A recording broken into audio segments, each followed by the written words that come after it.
روایت اس میں حضرت عبداللہ حضرت عمر کی پیش کی جاتی ہے، نعمت البدع۔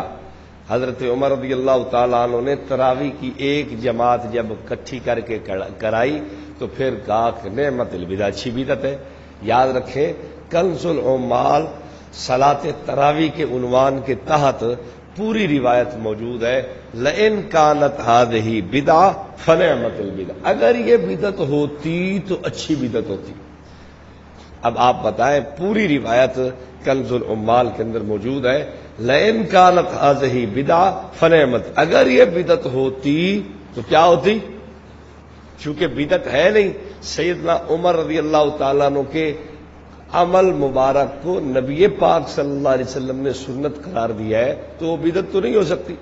باقی جناب عمر رضی اللہ تعالیٰ عنہ اگر بدعت کہیں بھی صحیح تو یہ لغوی طور پر ہے۔ بعض چیزیں لغت کے اعتبار سے دیکھو، لغت کے اعتبار سے کیا مطلب؟ بدعت کا لغوی معنی یہ ہے کہ نیا کام۔ اگر اس اعتبار سے کسی عمل کو بدعت کہا جاتا ہے تو اس کی تو گنجائش ہے کہ یہ نیا کام ہے، لیکن کیا شریعت کے اصول سے بھی بدعت ہے؟ شریعت کا اصول یہ ہے کہ جناب عمر کا عمل سنت ہے تو اسے بدعت تو نہیں کہیں گے۔ لغوی طور پر بدعت یہ کہا جا سکتا ہے کہ حضرت عمر نے فرمایا ہو اسے لغوی طور پر تو ٹھیک ہے، لیکن حقیقت میں وہ بدعت کی قسم قطعاً نہیں ہے۔ جس کو بدعت حسنہ کہتے ہیں نا، وہ بھی شاید یہ لغوی طور پر ہی کہی جائے، ورنہ شرعیت کے اصول اور قواعد سے بدعت حسنہ نہیں ہوتی، بدعت سیئہ ہی ہوتی ہے۔